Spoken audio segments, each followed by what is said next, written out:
KBC में करोड़पति पति। सूरज के जीवन का एक ही फंडा था कि मेहनत तो गधा भी करता है, घर बैठे जो कमाए समझदार वही होता है।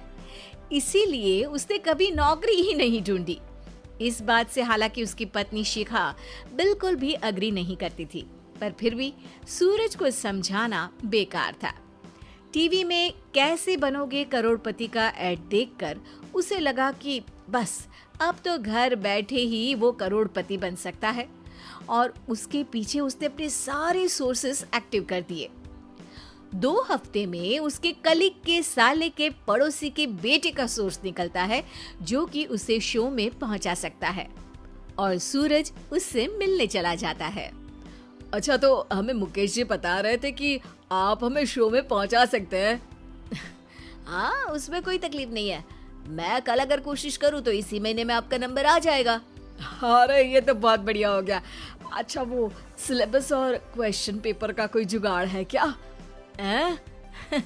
उसका तो कोई जुगाड़ नहीं है। तो वो वाकई में कुछ भी पूछ सकते हैं? हाँ, वो तो बच्चन जी पर है, जो पढ़ते हैं वो पूछ लेते हैं। पहली कोशिश फेल होने पर अब सूरज के सामने एक बहुत बड़ा सवाल था कि आखिर जवाब कहाँ से लाए।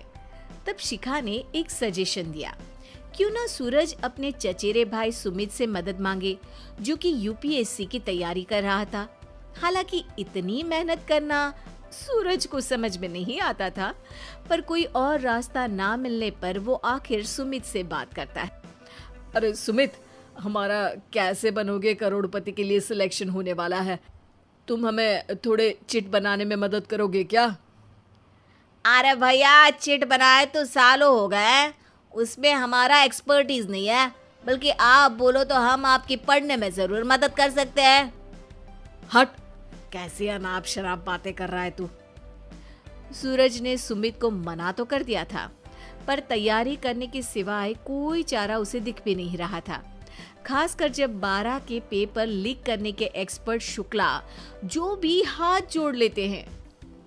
आखिर सूरज को सुमित के पास जाना ही पड़ा, और उसने सुमित और शिखा से वादा किया कि वो बहुत मेहनत करेगा। 1 महीने की तैयारी के बाद फाइनल हुआ कि शो से 1 हफ्ते पहले एक ट्रायल खेला जाएगा, जहां पर सारे रिश्तेदार ऑडियंस की जगह पर होंगे और शिखा सवाल पूछेगी। दूर दराज से भी रिश्तेदार आकर हाजिर हो गए देखने कि आखिर कैसे बनेगा सुमित करोड़पति। सब कुछ सेट था, और इतने में सूरज आकर अपना स्पीच देता है। ये 1 महीना मेरे लिए आसान नहीं था, पर अपने भाई सुमित और अपनी पत्नी शिखा की मदद से मैं इतनी दूर पहुंच पाया हूँ। मेरे मम्मी पापा के आशीर्वाद ने भी बहुत साथ दिया है मेरा। मैं उम्मीद करता हूँ कि आज के शो में आप लोगों को बहुत मजा आएगा। साक्षी पहला सवाल पूछती है और पूरे कमरे में सन्नाटा छा जाता है। इंडिया में कितने स्टेट्स हैं? 3, सॉलिड, लिक्विड और गैस। अरे रुकिए, तो ऑप्शंस तो देने दीजिए।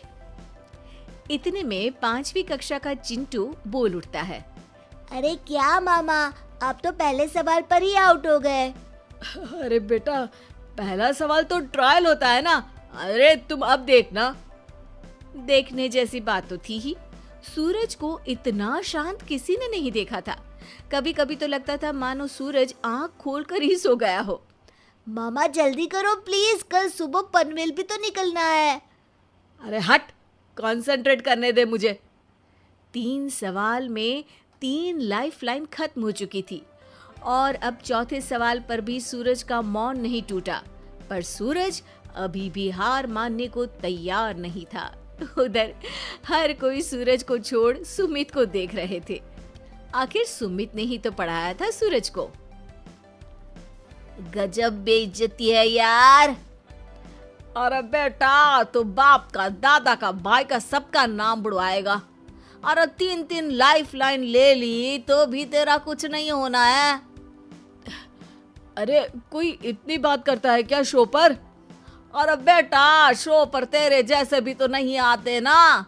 सूरज की ये जंग आखिर 1 घंटे बाद 5वें सवाल पर खत्म हो गई, जब उसने इंडिया के नेशनल बर्ड का नाम कहा, कौवा। अरे बेटा, मजा तो बहुत आया, बस थोड़ा टाइम पर खत्म होता तो आनंद भी आ जाता। ताने बारिश के बूंदों की तरह बरस रहे थे और सूरज को भी समझ आ रहा था कि ये करोड़पति बनना शायद उसके बस के बाहर की बात है। पर वो आखिर ये बात मान कैसे लेता? वो सख्त लौंडा जो ठहरा, उसने सोचा कि बेइज्जती तो हो ही चुकी है, पर अगर मैं हार नहीं मानूं तो शायद कुछ हो सकता है।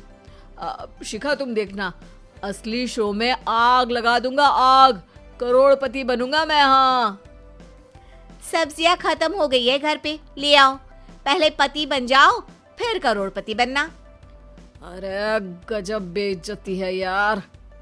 बेटा, अभी तो घर पर ही हुई है, 1 हफ्ते में तो तुम देश के सामने करवा कर आओगे। वैसे जब टीवी पर जाओ ना तो बस अपने मम्मी का ही नाम लेना, ठीक है? कोई पूछे तो बोलना कि पापा नहीं है मेरे। अरे पढ़ाई की, पेपर निकलवाए, इतने सारे लोगों को खाना खिलवाया, क्या फर्क पड़ा?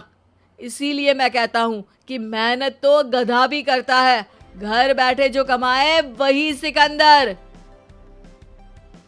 लेकिन मामा, गधे भी जानते हैं कि हमारा राष्ट्रीय पक्षी मोर है।